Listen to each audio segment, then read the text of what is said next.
Hey, here's an idea. Let's not do the time warp again. Last week, the new gussied up for 2016 version of Rocky Horror Picture Show debuted, and speaking as a guy who's exactly the right age to have spent many Friday at midnights making a fool of myself toward the tail end of high school, I'm going to come right out and say it.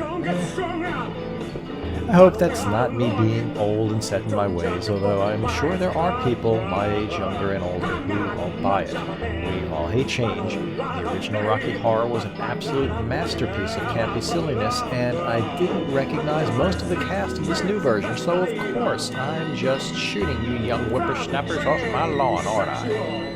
No, that's not it. Laverne Cox did a great Frank-N-Furter, although I preferred Tim Curry's obvious transvestite over her larger ex-dude, now an imposing woman. And Adam Lambert was great as Eddie, although that part is a throwaway Meatloaf did before he was famous. The production was fine, although cramming fake movie theater kids into the scene off a screen where they weren't really, well, it wasn't even a poor substitute for the real thing.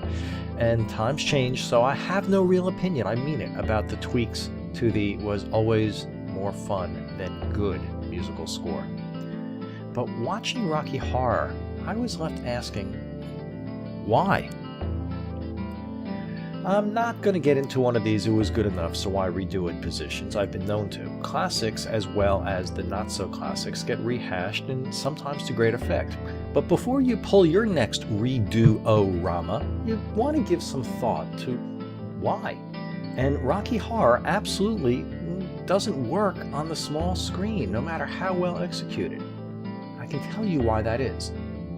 Back in 1978, and I was fresh off my stint as a hipper-than-now Rocky Horror-loving suburban high school student, I started school at Dickinson College. Dickinson is a tiny liberal arts school in the middle of nowhere, with what was at the time an incredibly homogeneous student body.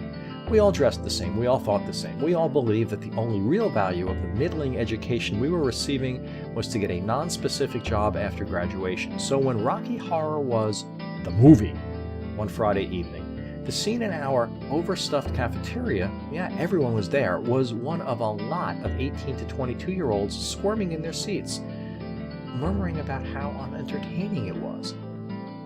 Afterward, on the way to that evening's kegger at whatever fraternity was in charge of the evening's post-film stupidity, you could hear one kid after another complaining about how stupid the movie was and that they couldn't understand what all the buzz they'd heard was about.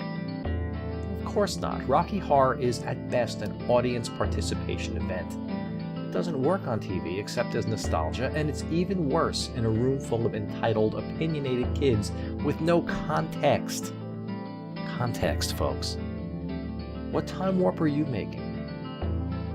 Well, you see the business analogy, don't you? Sometimes you keep following the same path. While that might seem to conflict with our business change mantra, it really doesn't. Knowing when not to change qualifies as change as long as you examine the issues. In the same vein, knowing when the changes you're trying to make sense is crucial. So bring on the youngsters, change the costumes, introduce an incongruous fist bump to a show clearly still rooted in the 70s. Think about how silly that is. Take any creative liberties you like. That's why it's called creativity. But when you're after sloppy, rowdy audience participation and the whole thing is taking place in the living room, you have a problem. It doesn't work.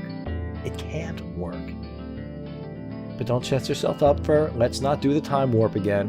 When you warp time, you just need a good reason. Don't be brought down by the way this looks. I am the answer guy.